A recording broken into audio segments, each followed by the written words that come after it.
From the second a crime is committed, traces of the crime are left in the environment. The location where a crime took place can be full of physical evidence, which can link the crime to the criminal and ultimately assist the police in their investigation. This location is known as the crime scene. Crime scenes can be anywhere, indoors, outdoors, at business premises, domestic dwellings or vehicles, and no two are ever the same.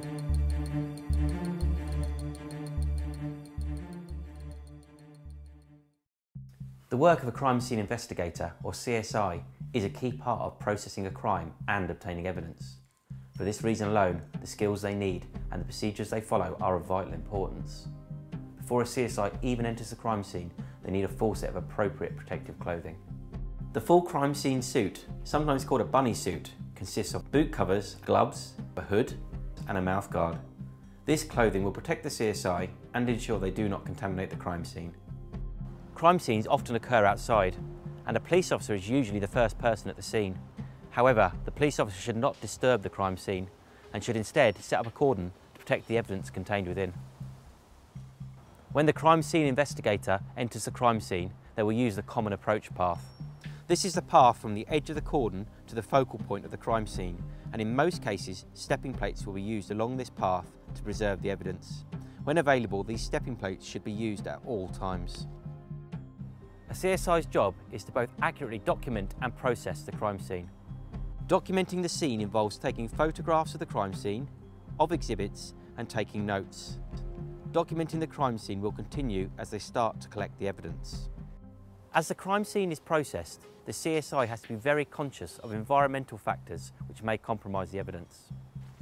This is especially important in outside crime scenes, as factors such as rain, snow, and strong wind can mean the need to collect the evidence faster than normal or erect temporary structures to protect the evidence. The crime scene may also need to be protected if it's near a public area where the media or passers-by can see it. Time of day can also play a major role in how a crime scene is processed. In some instances, it may be advisable to preserve the scene until natural light is available. However, in many cases, temporary, high-powered lighting rigs and powerful torches can be used to process the scene. Indoor crime scenes have their own set of issues, whether it's a business property or a domestic dwelling. In indoor crime scenes such as burglary, the CSI may have to speak to a victim of crime. In such cases, they should be empathetic and have good communication skills. They must also be considerate of personal environments and balance the respect for someone's property with the need for a thorough scientific examination. In more serious crimes, it may be necessary for the CSI to remove objects and furnishings from the property. Another common crime scene is vehicle crime. These are processed like any other crime scene. However, in less serious crimes such as car theft, the CSI will focus their efforts on the point of entry, such as a broken window. In more serious crimes, the car can be fully stripped to look for evidence.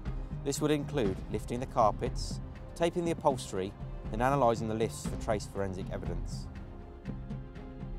As you can see, crime scenes are very varied and take place in a wide range of locations.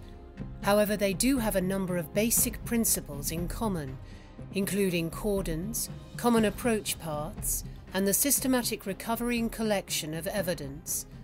The crime scene investigator has a key role in documenting the crime scene and collecting the physical evidence left during a crime.